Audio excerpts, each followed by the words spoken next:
Okay, ladies and gentlemen, let me welcome you to the third session, the last one, which is rather close to our way to the airport for most of us. So we will keep it as strict as in the morning today. We will talk today about coordination among generic and thematic infrastructures in the new European research area, which is a top subject. Also referring to Monday and Tuesday's meeting, but we come to this later. I think I will get over to Marlin to go to the next point.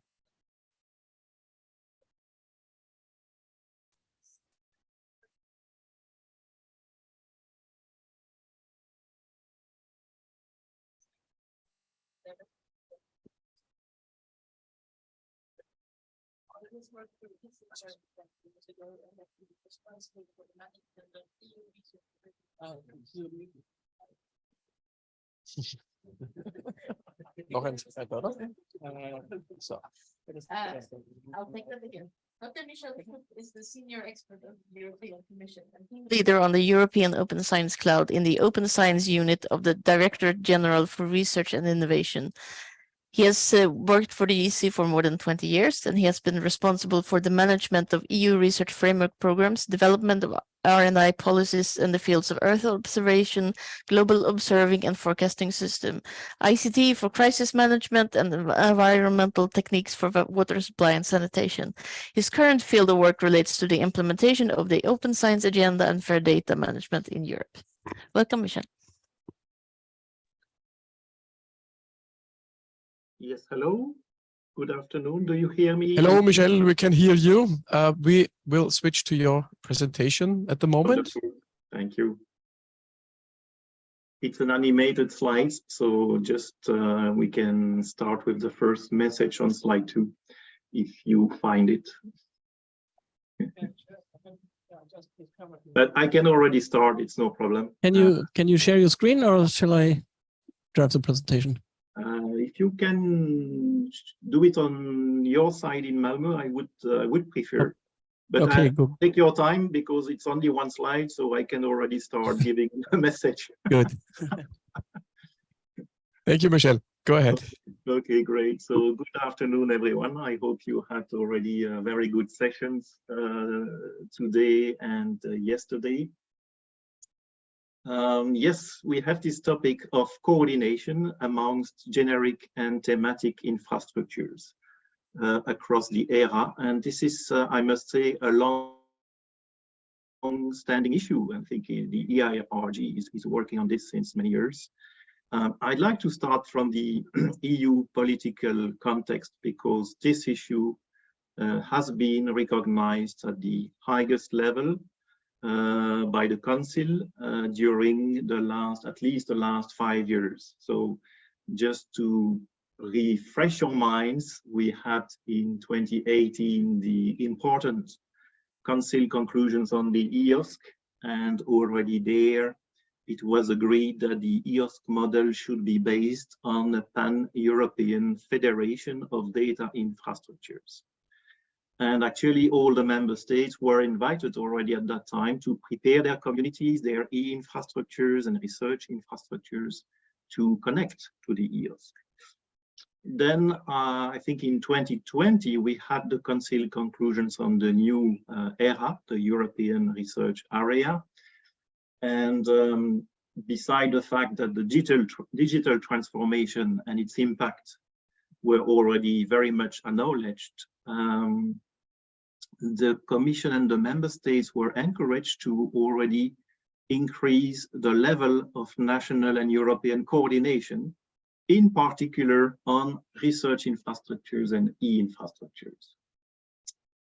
And this goes on in 21 with the Council conclusion on the future governance of the ERA, which underlines how it is important to integrate research infrastructures at all levels, including e-infrastructures, because this is really a structuring element of the ERA. And the same conclusions agreed on the ERA policy agenda 2022-2024.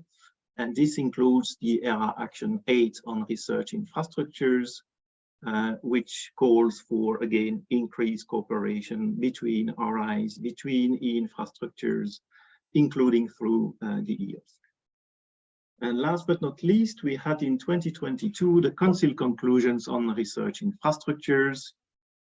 And here, the call by the Council was not to prepare the communities to connect, but to call the member states to federate their regional and national data and e-infrastructures within the e-IRG.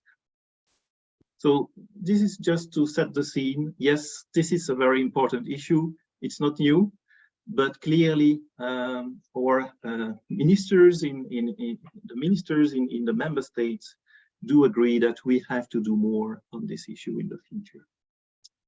Now comes the second message I have. The key issue for the research infrastructure and e-infrastructures in Europe is to cope with fragmentation at various levels. And that's why coordination is so important. And the real challenge is to deepen the coordination, because we have an evolving digital landscape. We have existing initiatives structuring the whole landscape. So there is a need to deepen the coordination and to better articulate the e-infrastructure ecosystem with the e-IRG Federation in the making, with the S3 thematic clusters, with the national infrastructures. So let me just develop a little bit on this message. We have to build a coherent landscape of research infrastructures because we have to ensure multiple needs by the research communities, and we have to address this in a coherent way with possibly economies of scale. This is important as well when we come to the European level.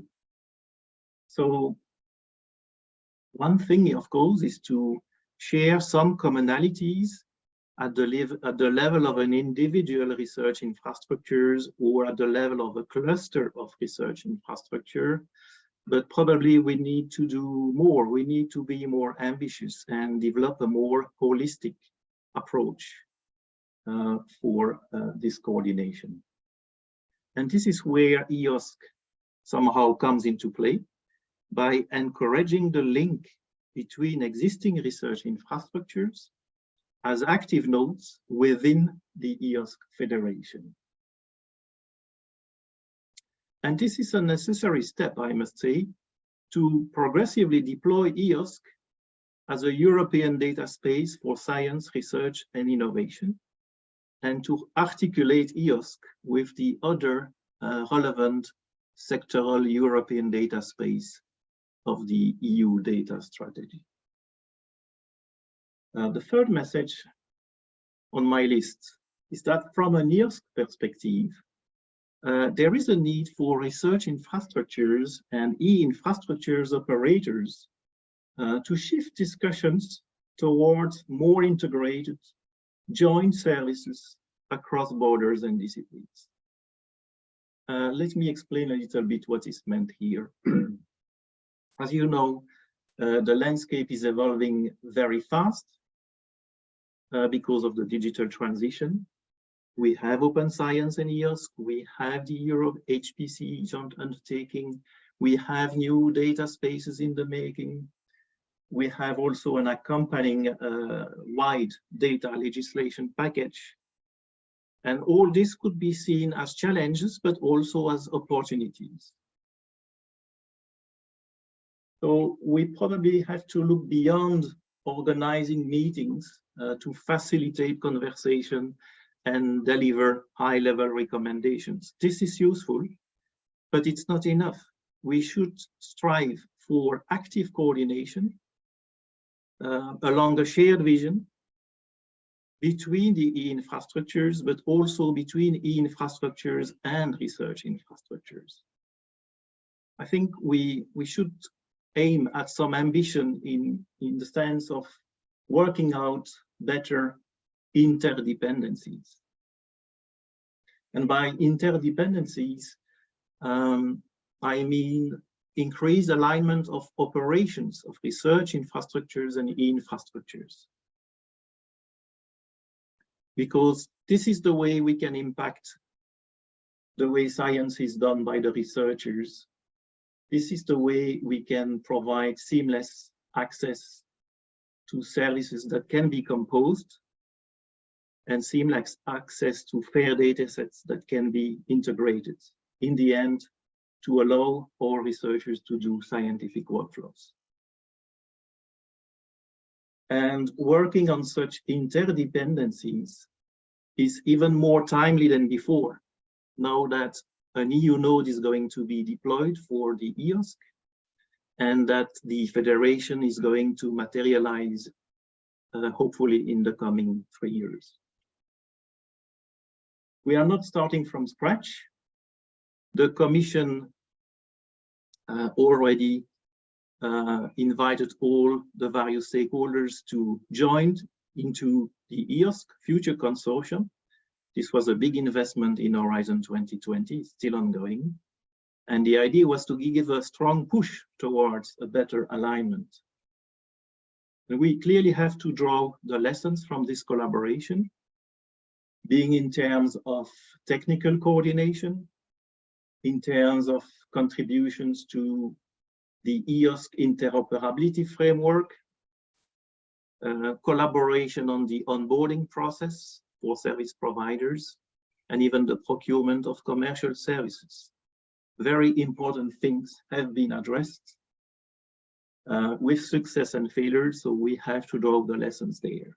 But this was clearly a great attempt to put e-infras and research infrastructures together. So the fourth message I'd like to give is that the advisory role of the e-IRG on how to develop a more inclusive e-infrastructure ecosystem remains relevant. We probably need to move from ad hoc coordination to a more regular, well-framed coordination. And as I said before, the coordination is not only at the level of e-infrastructures, but also between generic infrastructure services and domain-specific services. So we probably also have to go beyond high-level recommendations and ensure that they are turned into practice at operational level. Deepening the coordination, in my view, does not necessarily mean adding new coordination structures. As you know, there are overheads to manage the many-to-many relationships. So now with e-IRG, with S3, with the new S3 e-IRG task force, we have attempted to deepen, but also to simplify the coordination landscape in the European research area. And I like to invite everybody to capitalize on these structures. When we were contacted to contribute to the e-IRG white paper 2022, the Commission has acknowledged that a new forum or assembly of e-infrastructures could be beneficial in the future, at the condition it is interconnected with the evolving e-IRG and S3 governances. So the Commission recommends using S3 and the e-IRG steering board for high-level strategy coordination among the EC and the member states, and using the e-IRG association for the coordination between e-infra organizations and organization managing operating thematic research infrastructure. There are, of course, big issues coming in front of us that could be addressed in this context, like the e-IRG post-2027 options, access and sustainability models for cross-RI, cross-border services, to advance the AI paradigm in the e-IRG, as well as the framework, the interoperability framework across the European research infrastructure landscape. And I'd like to end by saying that there is high potential with the new S3 e-IRG task force, to which e-IRG will be participating as one of the observers. So we look forward to the development of the action plan of this new task force. I think with this, I'd like to thank you all, and we'll be happy to contribute to the panel discussion later this afternoon. Thank you.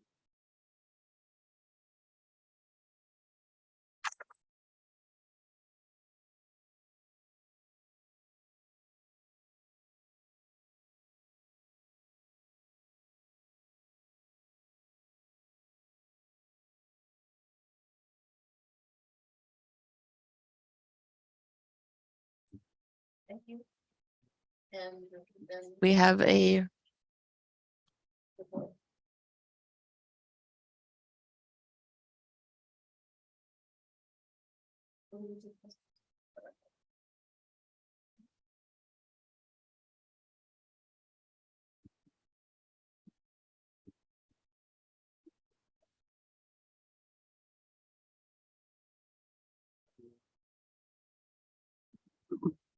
Give us just a second because we have to switch computer.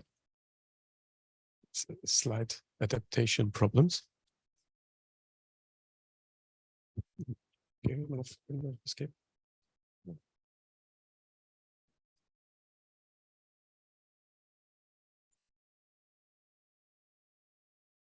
Not sure.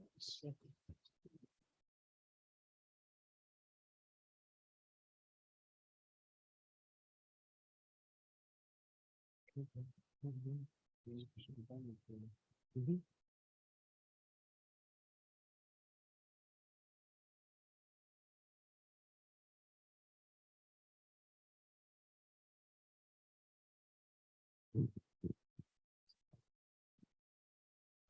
Mm-hmm.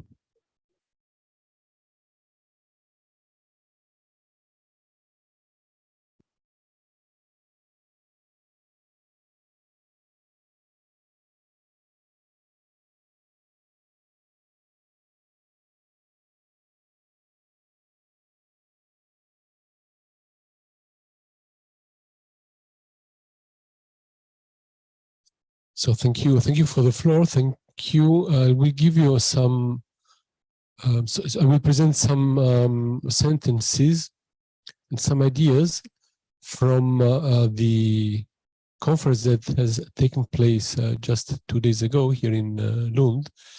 And thank you, Michel, for the words. So what I try to do now is to add to what you have said, the message that has been formulated here in Lund.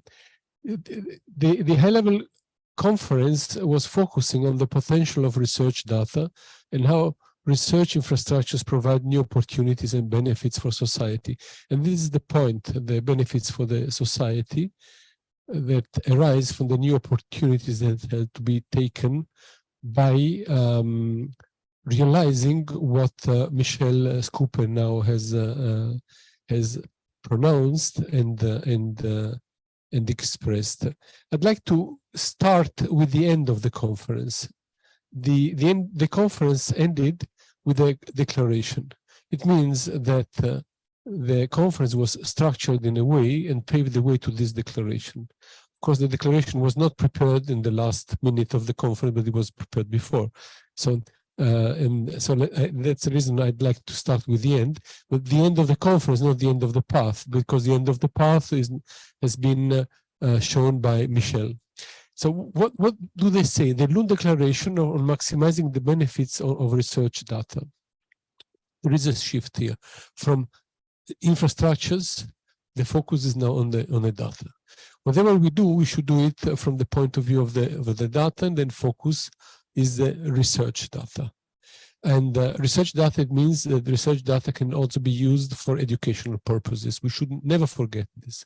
Universities and research infrastructures and institutions are there also for education. And they are using mainly the same sources in order to create the data. The Swedish presidency of the Council of the European Union calls for reinforcing, accelerating and maximizing the benefits of fair and open research data in Europe. What does it mean? It means we need also the help and the assistance of the machine. Machine actionability is the basis of what we should do and implement in the next years in order to have a fair, compliant research data environment. Within the frame of Europe. What does it mean within the frame of Europe? Within the frame of Europe, it means also the legal frames of Europe, the ethical frames of Europe, the policy frames of Europe. That's why I'm stressing it, because the e-IRG could give advice on policy, it's a policy body, policy advice. So on maximizing the benefits of fair and open research data in Europe. You see, open research data. It means somehow we also have a non-open research somewhere. So we have never to forget that open science is related to non-open science. So in the life cycle of the data, data may start as open data, but then they may be non-open at a certain point of the life cycle, then can be reopened. Where? Within scientific communities and through research infrastructures to increase the overall research and innovation performance of the European research area. And the European research area, this is far beyond more than e-IRG. There is a world beyond e-IRG. We should never forget this. Of course, e-IRG is very important. It's addressing around 1.8 million or 2 million of researchers plus research supporting institutions and entities. But this is not all. The European research area is more because the European research area is serving society. And this is more than e-IRG. We should never forget how to embed e-IRG and its ambitions. Increase the overall research and innovation performance of the European research area and strengthen the outreach to an impact on industry and society. How did they arrive at this landing point during the conference? Well, they started discussions, and there were very good discussions with real good impulses on how is digitalization and research affecting people and society. Again, people and society, not only the e-IRG. How are digitalization and the movement towards open science affecting the use of research infrastructures? So again, the data are in the focus of our attention, but the research infrastructures are the glue where we can use and reuse and create new data. New technological developments and collaboration involving data. What are the major opportunities and challenges? Highlights on data and emerging technologies. So again, going beyond our landscape, what we see now, and trying to understand what is the potential of research data, and highlight on people and collaboration. What are the obstacles to progress? Who are the enablers of certain developments? Let's say, for example, there was life science, but not to forget the increased impact on industry. Why is it important? Again, we have a legal frame concerning the open data production. This is affecting the progress in research institutions and also the industry and the collaboration with the industry. Trust in science through good management and fair and long-term financing for sustainable research infrastructures and data. So this was a short glimpse on what happened on Monday and on Tuesday here in Lund. So I thank you very much.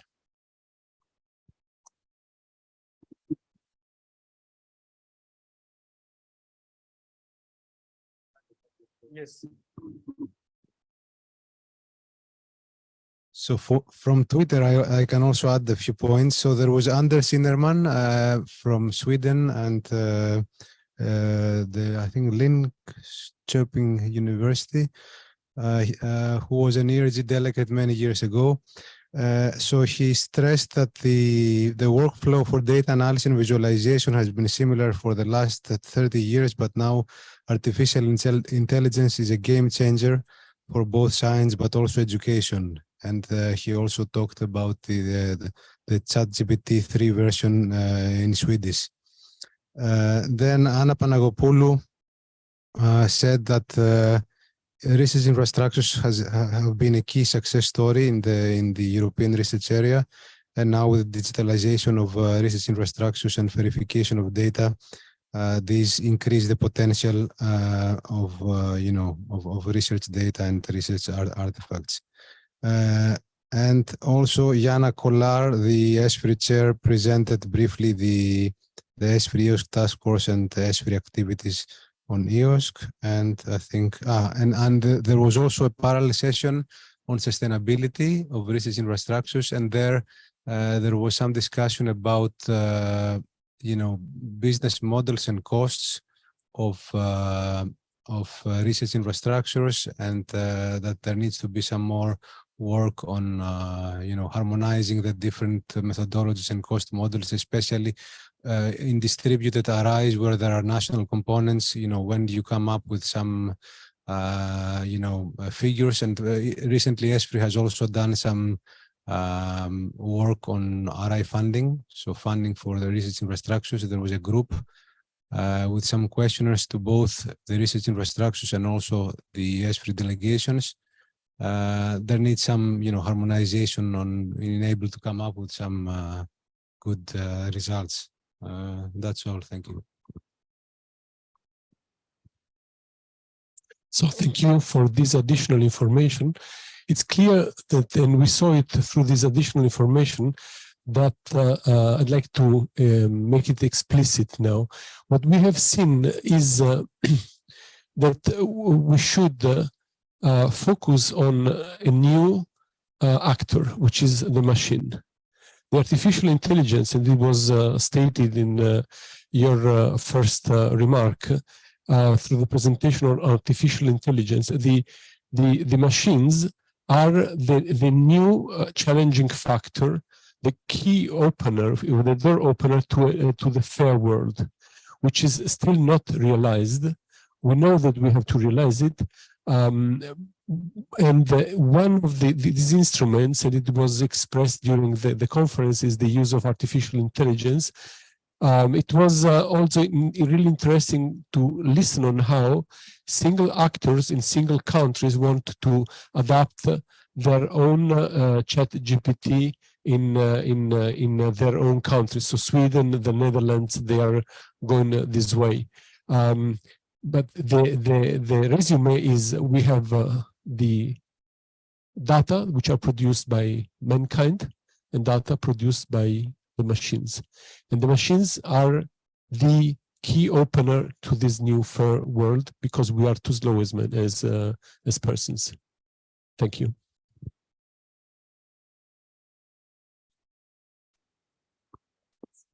The presentation, I would like to introduce Volker Beckmann, who's a program manager for the European Open Science Cloud, or EOSC, at the French Ministry for Higher Education, Research and Innovation.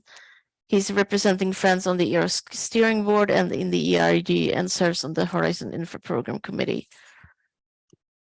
He was a work package leader in the EOSC pilot project and in EOSC Pillar. He served as an EGI council member and was a special advisor on EOSC matters at CNRS. Welcome, Volker. Presentation up. So there was already a lot said. I'm very happy about the introduction Michel gave, because it really set the scene why we have this task force. Was also addressed now in the last presentation. Thank you. Are you or not? Are you? Can I? No.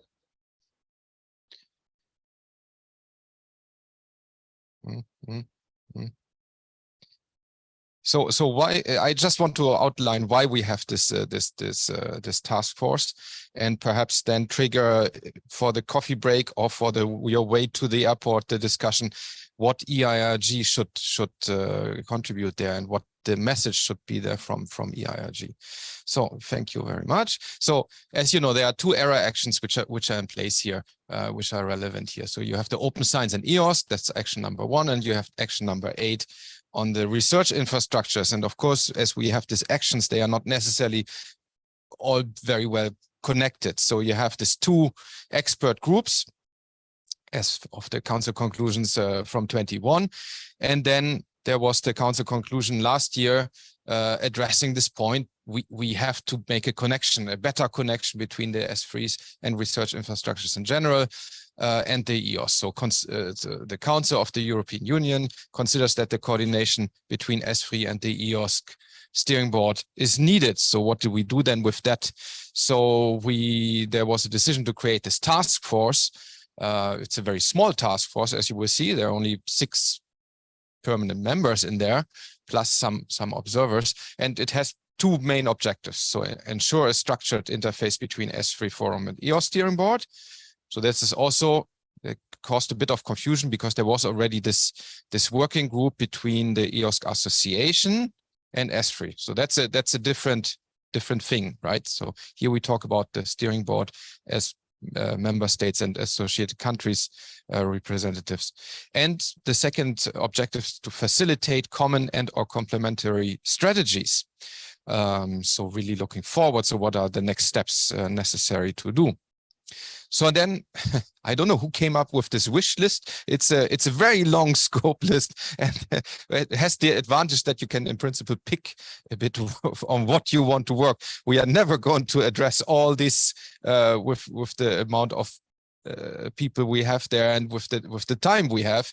But in principle, you find everything you would like to improve, right? So you want to support the open science principles, you want to increase fair research data productivity, you want to work against fragmentation, and at the end, we should even assist with joint S3 EOSC events. So it's the full package. So let's see what we did with that. So then the setup is fairly simple. So for the time being, this runs only until end of 2024. So until end of next year. There are 2 members from the European Commission, Martin Chamberlain. He is the co-chair from the Commission side, and Javier Lopez Albacete. And then we have from the S3 Forum, we have Elena Hoffert, and we have Jan Chosak.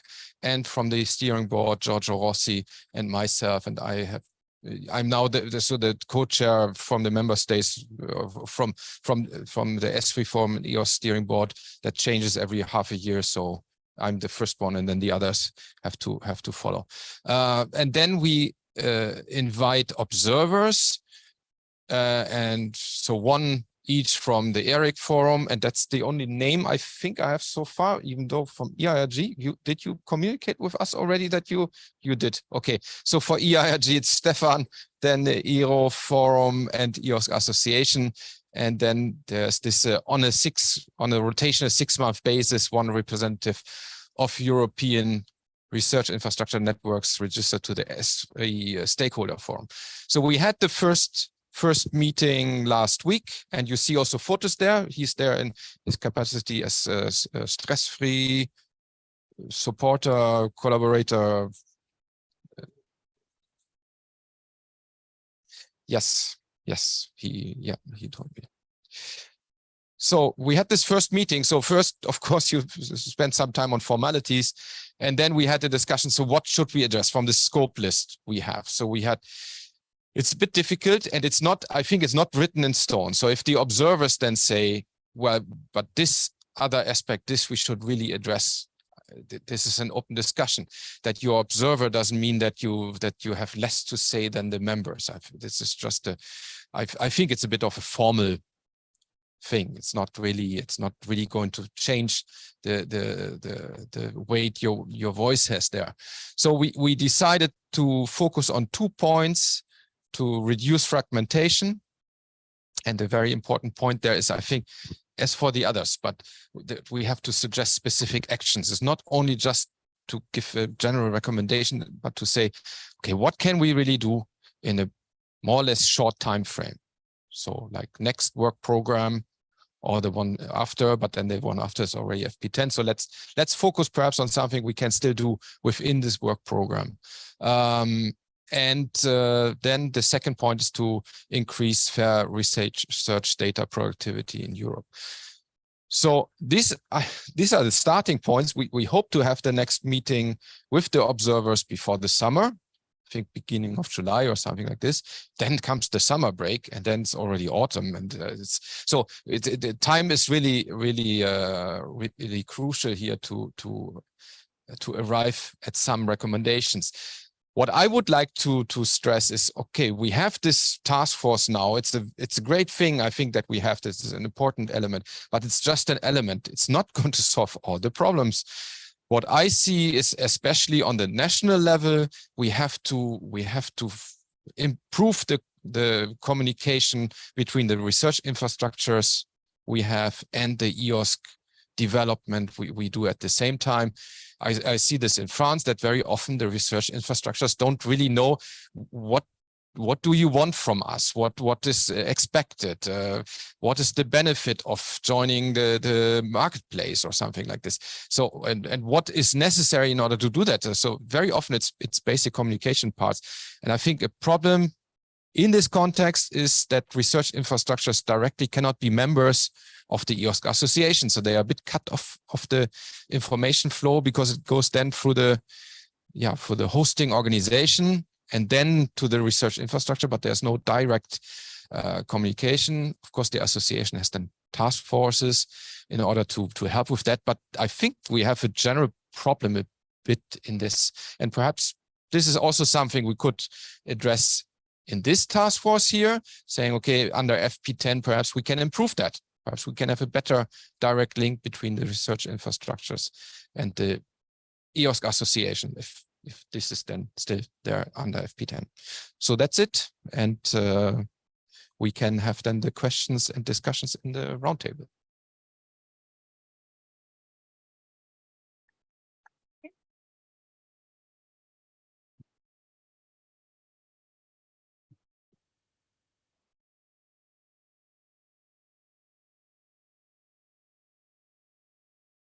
So this looks like almost being a direct response. I don't know which was first there, the hen or the egg, to the previous request from the Commission about more coordination between the e-IRG and the research infrastructures. But Schope also included the e-infrastructures here. Do you see, without making it too complicated, to plug in the e-infrastructures in this, such a task force or group here also?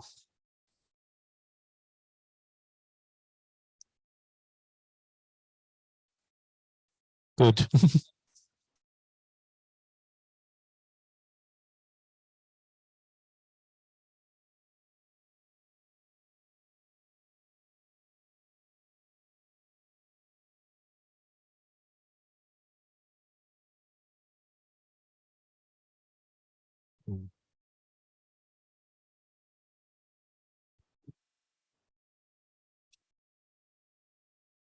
Yeah. But yeah, exactly. I mean, it's.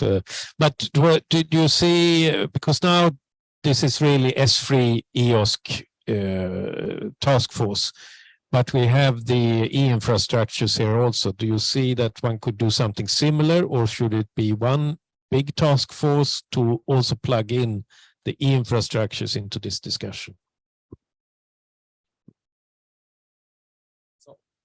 So Michel mentioned this already. So we have a lot of committees and structures already in place. I don't think that adding now another forum helps a lot the process. And it's very often also, I see then even the same people in the room. If you go to ERA or if you go to your steering board or to e-IRG. So I think it's best to use the communication channels we have in order not to duplicate, because then you have to again connect the different committees with each other. I think that I may try to rephrase Per's question in a slightly different way. I mean, when we looked at the structure of this task force, which person within this board is, from your perspective, the right one for the e-infrastructures to discuss and prepare things which they want to be discussed? Because the S3 has permanent observer running every 6 months. Whether we will agree that this is the e-IRG representative, then I think it may be part of the answer. Well, Stefan is the e-IRG. He has to, I mean, he's not there as a steering board member. He's there for e-IRG, right? Correct. This is what I want to expect. Yeah, this is a good intervention. Yes, of course. It will be my person representing e-IRG as an observer in the group. But there are other, let's say, developments at the moment, also relying on discussions with the infras, how to give, let's say, a stronger voice also in all these various groups. Exactly. Yeah. And this is what I want to explain, I think, then in the next point, what the state of the art is. And this exactly fits to all these coordination efforts mentioned by Michelle at point 4. Yeah. And hopefully you will have it then a bit clarified afterwards. I think is it me now?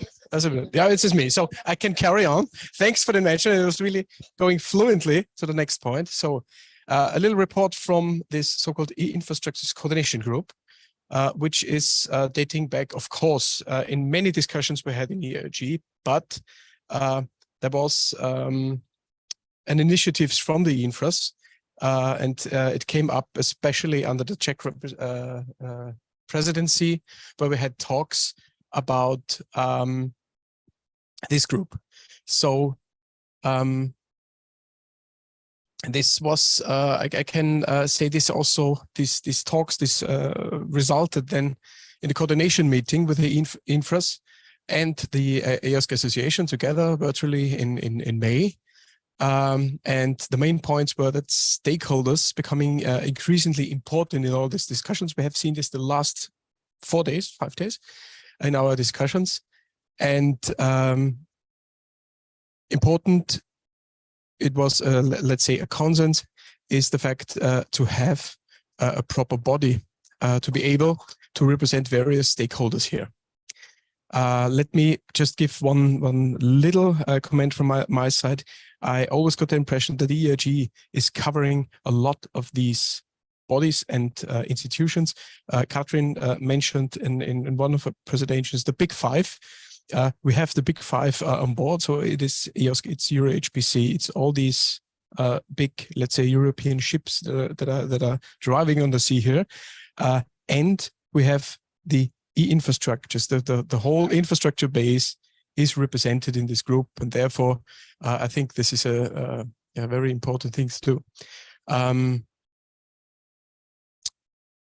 It is was also stated that once the infrastructure assembly, we call it, is established, it is very important that S3 is informed about that fact, so that the forum can be included into a list of S3 stakeholders. It was a fact. We also had the opportunity on Monday and Tuesday to talk with my vice chair from S3, with Jana Kolar, about this, who is, by the way, very much in favor of this idea. And we therefore could, let's say, pave the way for a more efficient role also for the e-IRG in the task force, S3 e-IRG. Which makes sense, I guess. You can have a look also at the links we have provided here, and the infrastructures are different from research infrastructures to a certain extent. We know this, therefore our body is also still existing, because we can attack particular problems, always connected to deep insights of e-infrastructures, knowing that these infrastructures are more or less, to a certain extent, providers or a bit of a service layer for the infrastructures in Europe. throughout. So we know it is for sure that there are no research infrastructures without the corresponding e-infrastructures. Yeah, this is clear. And therefore, also coming back to one of the questions, it makes sense to keep this group, let's say, on a more efficient level, and do not spread it and work together from the beginning. So when it comes to the last part, there was a general agreement to form this infrastructure assembly from responses we have received from the e-infras. I can say that we got very positive response, and this is again a summary, sorry, you can skip this. And I will start with a response, for example, from Giant. I do not want to run into details, but the consensus of all these responses we have received was that there is a will to participate actively, which is very helpful, because then we have really a strong body, which is also able to react on the hot topics which are coming from, let's say, for example, the e-IRG task force. And we can discuss this, of course, within our member states body, which is the e-IRG, also from time to time represented by infrastructures themselves. Let's another thing. So we had a response also from EGI. We had also a response from OpenAir and from Trace, as well as from UDAT. And this brings me to the next point. The feedback from these infrastructures was discussed in the delegates meeting this week on Tuesday. And there it was more or less stated, it is clear that all the infrastructures are positive and have accepted the creation of such an assembly. Second point, the main e-IRG decision is that, and this was unanimously, is that it would be left to the infrastructures to decide on actual structure and modalities and come back to the e-IRG with the details, because for us it was clear it is not our role to decide what has to be done. It's much more important to know what is the common perspective of this assembly. And last but not least, this will be communicated to the infrastructures next week. So we will prepare, let's say, a final invitation, and for not losing too much time to go to the next step and hopefully come up then with a kind of modality, with respect to the fact that we try to have a light structure and not something heavily formulated.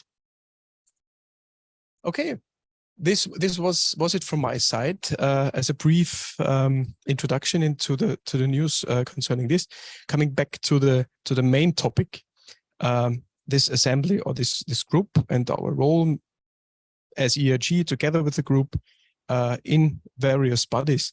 It has been shown the last days, and it started on Monday, that there is this common understanding about what we are doing here, even if we had a look at these different levels. Either today, the three sessions showed it very well. What is happening on the level of e-infrastructures?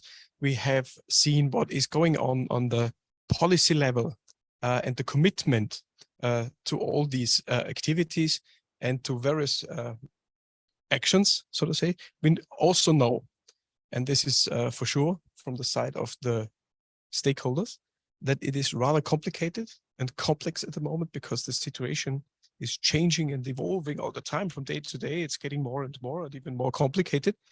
But we are carrying on and try to stick to the main issues here and come to a concise picture of this European scene. So in this sense, I'm looking forward to further discussions within e-IRG and together with the e-infras to maybe be part of the whole processes that are going on at the moment. Thank you.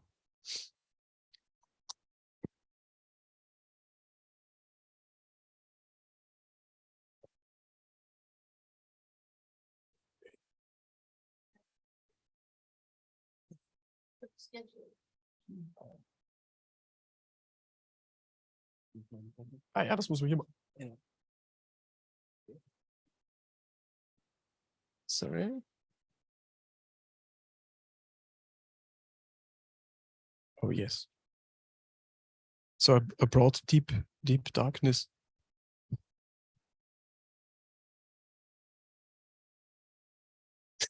Yeah, then we can carry on. I know we are ahead. Sorry for that, but it was.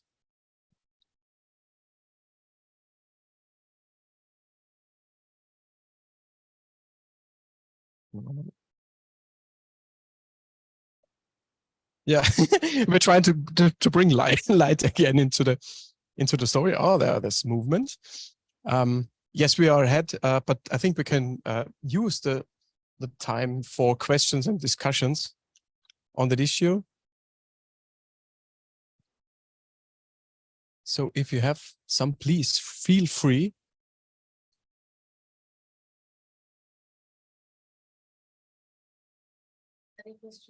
Zoom.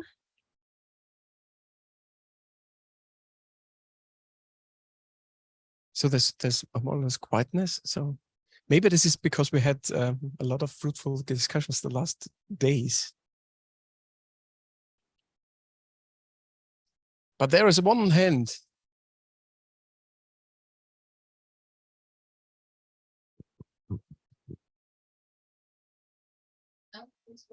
Go ahead.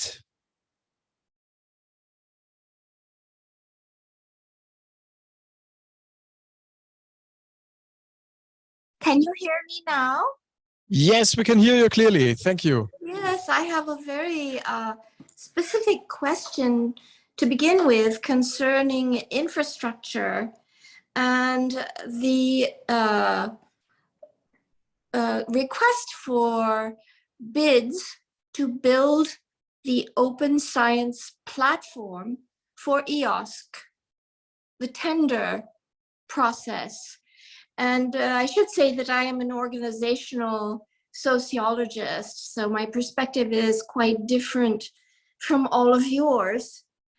But what fascinated me was that in the first issue of that tender, there was a requirement that was very consistent with the philosophy of open science, requiring that the infrastructure be built with open source tools so that there would not be a commercial interest involved in building the infrastructure. In fact, for reasons that were not made public, there was no award of a contract at that time. And sometime later, a new tender was issued, which had dropped the requirement of the use of open source tools to build the infrastructure. And so one of my questions is, why was that? Why was that modification made in the tender? Then sometime later, actually this contract to build the infrastructure was awarded to a small company called F1000 based in Great Britain. And what fascinated me as an organizational sociologist was that sometime later, only 4 weeks or 5 weeks later, that small company was acquired by Taylor and Francis. So now the entity which is charged with building this platform for open science, including publication and data, is now owned by one of the very large science publishers. So I view this as an organizational sociologist as a conflict of ideologies.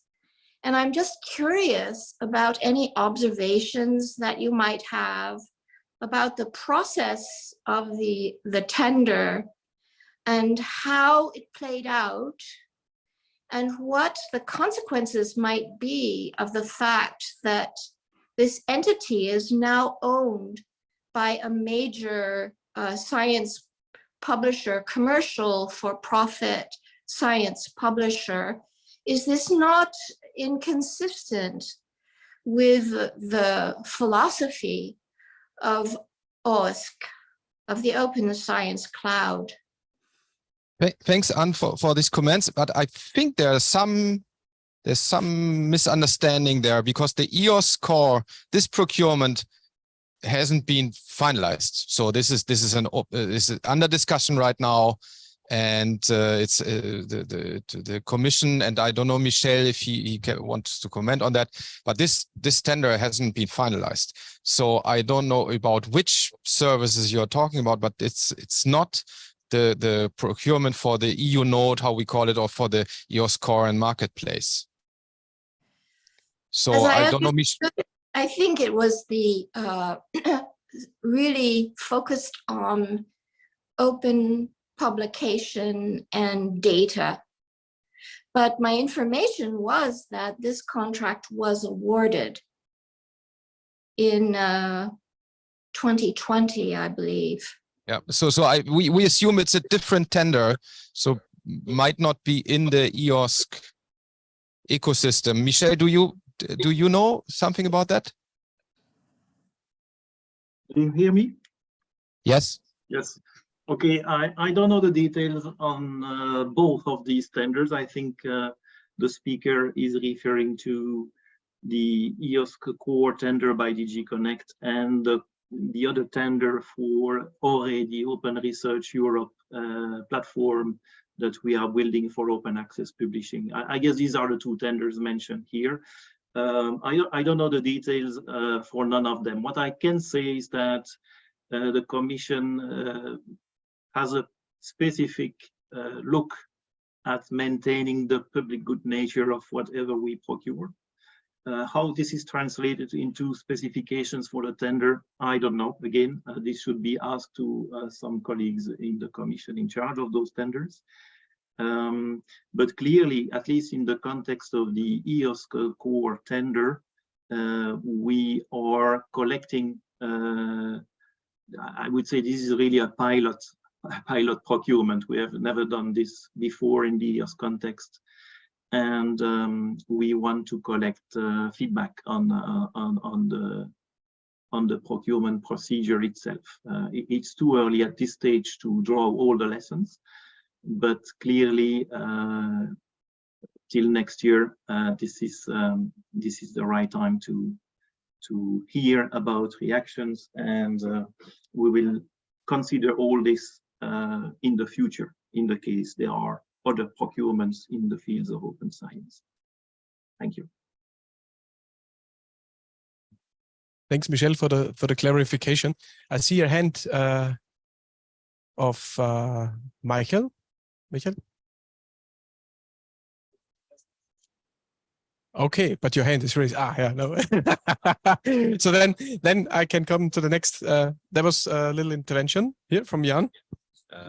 Just a clarification. I did some quick Googling based on the awarded supplier, and it looks like we're talking about indeed a contract to F1000 for setting up an open access publishing platform, and that was a tender that was apparently done in 2020. Now, having said that, recalling what was done in the simple procurement, there is a very the middleware for the data spaces, which is underway. And what I liked about it, I've read through the spec, the requirement spec, and what I liked about it is not only does it say open source, but if you look at the particular questions around what that means, it looks like the Commission actually has gotten a number of things quite right. There's an explicit demand on building a community around it, etc., etc., etc., rather than just publishing as a bucket of code on GitHub. So lessons learned, etc.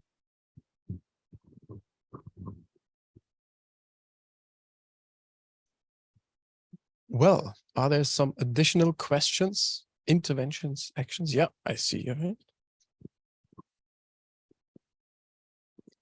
Yeah, just a question to the speakers. And if, let's say, the European Commission wants e-IRG to coordinate between research infrastructures, e-infrastructures, S3s, ERICs, to coordinate the activities and become more, let's say, impactful working together.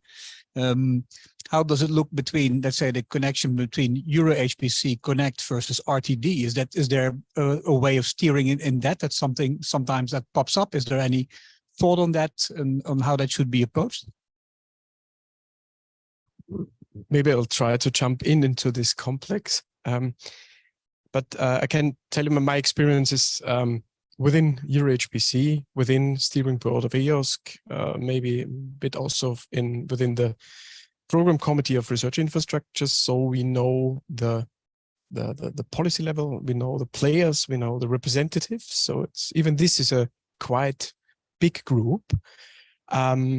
Yes, of course, there are, let's say, initiatives coming from different DGs, but nevertheless, when I am sitting as a, for example, and Volker can say this, a steering board member in EOSC, I have the commission in front of me, and this commission is consisting of both. And for me, it seems that there is a lot of communication, and there is, let's say, also going hand in hand. But this maybe is just a guess. Yeah, we know in reality there are some, let's say, troubles also between particular parts. Yeah, to communicate with each other.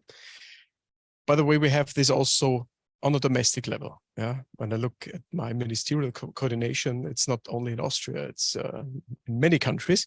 Not very easy, but I think this is why we are putting a lot of energy in all of this, and this is the reason why we stick on the communication issue and to finally end up in this coordination we want to have. So yeah, I know this is a more general answer, but I think we know about this. Yes. Well, there's also a very practical answer. So as Michel can comment, there has been a merger now between the infrastructures unit and the open science unit. So I think there is a lot of effort done at the commission level to improve communication. That it's then not always 100% everything works. It's kind of understandable. But we are at the steering board also always pushing for this communication with DG Connect and to say, okay, how can we improve collaboration between EuroHPC and EOSC? But as you know, they are in different phases. There are different ways of advancing the two things. That's sometimes the difficulty.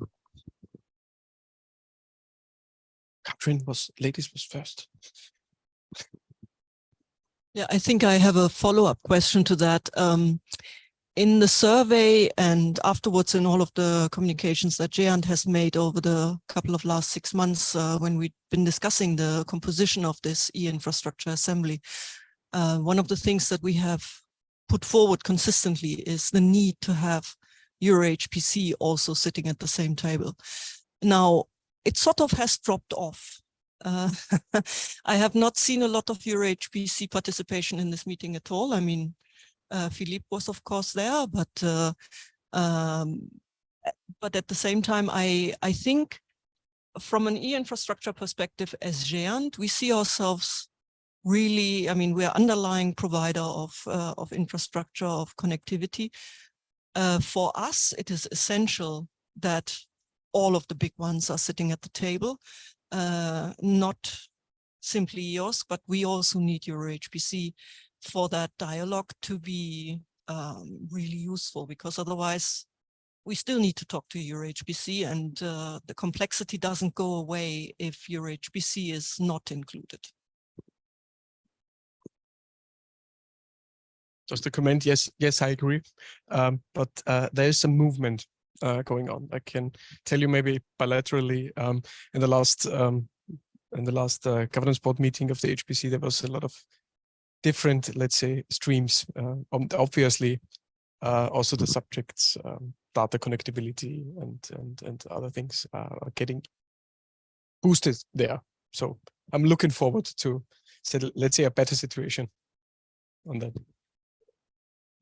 Yeah, you know, this is my fault. I'm always optimistic, but now I take this serious, because it's also when I have my head on as a governance board meeting delegate, this is of utmost importance, because I'm going there with the knowledge that in other groupings, there's a lot of hot topics which are already connected to HPC, and therefore we emphasize the JU itself to stick on these things and start to really reflecting on them. Michel, I think you were the next. Yes, I just wanted to confirm that we have a weekly coordination meeting with our colleagues in DG Connect, at least in the EOS context. So the collaboration is excellent, even though, as you probably know, they may not say much about the ongoing procurement procedures, which is normal. Now, I wanted to say something else. Now I forgot.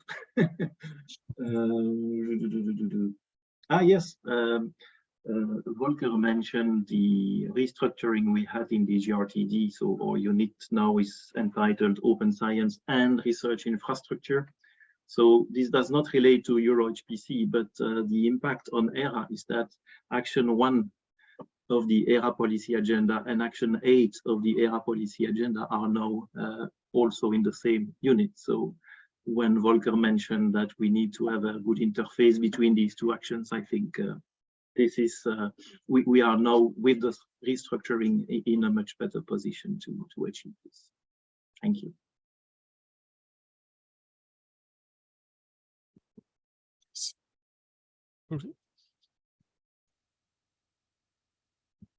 Thank you. János Macsi from Hungary. There is a statement in the S3 EOS task force scope that promote dialogue with national funders. Are there any good examples that somebody or this task force should follow, or what way do you any of you expect such a dialogue?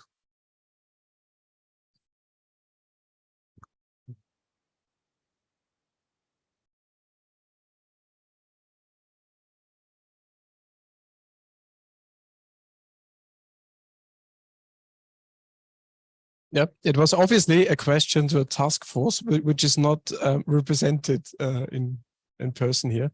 But maybe I can, as far as I am understanding the concept of the task force, addressing the funders means you're addressing the member states' representatives, the ministries, those who are one big part of the tripartite system. And because there's the Commission, there's the member states, and there's the stakeholders in a very rough overview, and including the INFRAs and other players here would also need to let's say stick on the issues of funding, of the perspectives, how we want to have this all done in the future. But this is a guess. I do not know. But this is a guess. I will see when I have my first meeting. Yeah, not yet. Yeah, we have seen the big list from Volker, and I'm sure there are a couple of them, as far as I could see, that are addressing this more or less.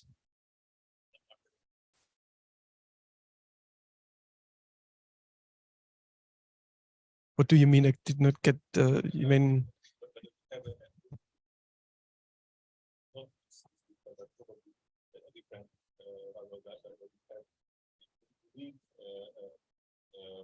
Finance from the member states.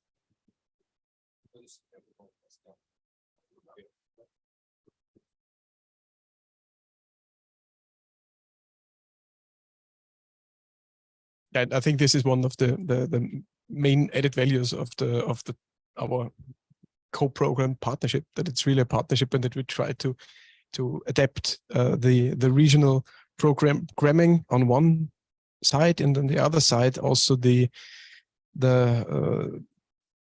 let's say the activities from the association supported by Commission, yeah, projects. That this is maybe the best case example on this. Yeah. Sorry. Michel, please go ahead.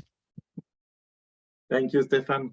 Yes, regarding the question about funding, I think the advantage of the task force is that it brings two worlds together, the ESFRI and the EOSC world. So we can there combine efforts on both sides. So I think I heard about an ESFRI study about how to better interface European and national regional funding in the context of the e-IRG, and I think there is a report in the pipeline to address this issue. At the same time, we have the EOSC Association Task Force, which has a sustainability task force looking at sustainability scenarios for the EOSC Core, the EOSC Exchange, and the Data Federation. I think once these kinds of information are mature enough, I think it might be an interesting topic for the task force to combine this information and see what added value we can gain from these reflection on both sides. Because in the end, we will probably have to address interlinks between research and e-infrastructures at European level, which means developing sustainability issues that affect both, I mean, EOSC and ESFRI. So we need a helicopter view. So that might be subject to a decision by the task force, of course. A reason why this type of activity is within the scope of the current task force. Thank you. Thank you, Michel. So, ladies and gentlemen, I would say it has been a long time for a meeting. It was intense. Thanks again for Sweden hosting us for such a long time. I think you will be happy. You will be happy when we have left, and because you need time for just have internal reflections about what we have said here and in other groups. For me, it's a lot of things I will take home from the content. Let me also maybe presume or say that we will for sure, like we do it all the time in e-IRG, think about a communique about this presidency. I think this will be our first summary of, let's say, kind of an extract of this meeting, and we will, of course, share it with everybody. And yes, it was highly valuable to be here with all of the players, also meeting other groups. I had the opportunity to meet a lot of colleagues from ESFRI, a lot of colleagues from the e-IRG. Yesterday, we had the opportunity to visit one of the top sites when it comes to cyclotron radiation facilities. So it was perfect. Thank you. And I wish you a good way home.